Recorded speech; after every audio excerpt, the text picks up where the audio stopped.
Ce jour est dédié pour la réussite spirituelle et matérielle de Melissa Shirley Chaya Bat-Lala. La question de Shai. Alors, comment lutter contre la paresse? Comment lutter contre la paresse? C'est une très bonne question. On a l'impression que la paresse, c'est pas quelque chose de trop mauvais. Bon, je suis un peu paresseux, et puis bon, c'est pas si grave. J'annonce, c'est l'ennemi public numéro 1. Extrêmement mauvais et nous vole toute notre vie. La paresse, c'est pas uniquement rester dans son lit, mais c'est aussi, par exemple, tu fais ta prière. Tu peux la faire lentement, mot à mot, avec conviction, sincérité, effort de concentration. Et la paresse te dit, allez plus vite, plus vite, plus vite. Si on peut gagner un Charles Thibourg qui finit 30 secondes plus tôt que l'autre, en aucun cas on va laisser passer ce qui fait 30 secondes en plus. 30 secondes, c'est terrible. Et le jour où, Baruch Hashem, il y a un khatan ou une brit mila dans la synagogue, on ne dit pas le tachanoun, mais on est joyeux toute la matinée. Qu'est-ce qu'on a gagné? Allez, 5 minutes grand maximum, 5 minutes de Teilim, 5 minutes à gagner. Quel bonheur, quel bonheur, c'est-à-dire à quel point on est paresseux. Et le matin, regarde comme il y en a qui attendent la dernière seconde et un peu plus pour profiter encore un dernier peu, rester au lit encore pour arriver à la dernière seconde, le timing exact. Pour arriver exactement en fonçant, t'arrives, et encore pas toujours. D'accord? Tout ça pour le plaisir de rien faire. Eh bien, c'est un Yetzer Hara terrible qui veut notre fin. Et c'est clair que sans cela, le monde ne serait pas ce qu'il est aujourd'hui. Parce qu'il nous fait perdre énormément.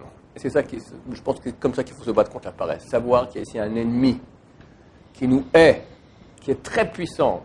Le Yetzer Hara, le penchant du mal, mais son arme numéro 1, la paresse. La paresse dans tout. Étude de Torah, allez, refais encore une fois, te concentre-toi. Essaie de tenir longtemps sans parler. La paresse, on a envie un peu de lâcher, à parler un peu d'autre chose. On va faire un petit tour. Allez, il faut revenir étudier. Ok, on fait un petit tour encore avant. Puis on va aller aux toilettes, et puis on doit prendre un thé, et puis après on doit régler ça, et puis remonter, redescendre. Gagner du temps, moins de Torah, parce que c'est difficile, Torah. Paresse. Prière, paresse. Effort. Tu vas dans la rue, maintenant, il ne faut pas regarder les filles. D'accord? Paresse. Il faut faire un effort. Paresse. L'effort.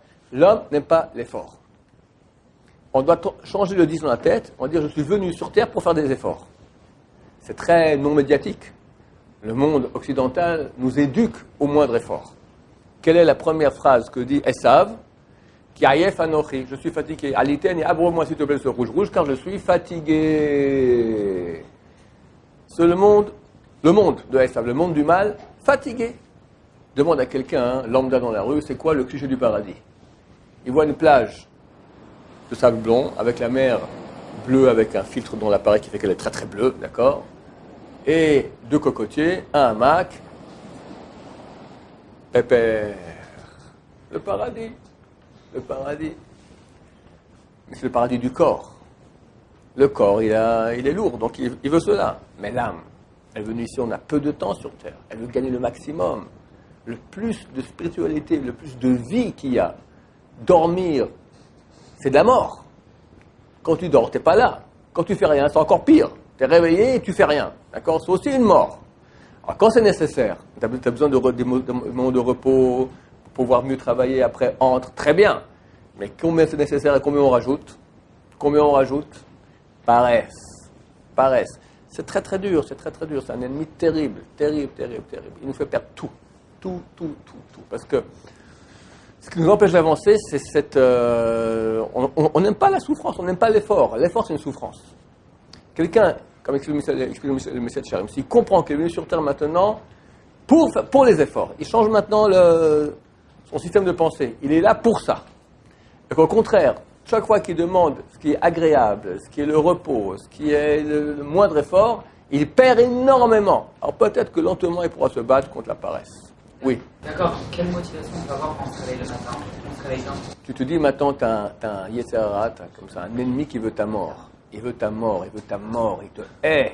Il te hait terrible. Il te hait terriblement.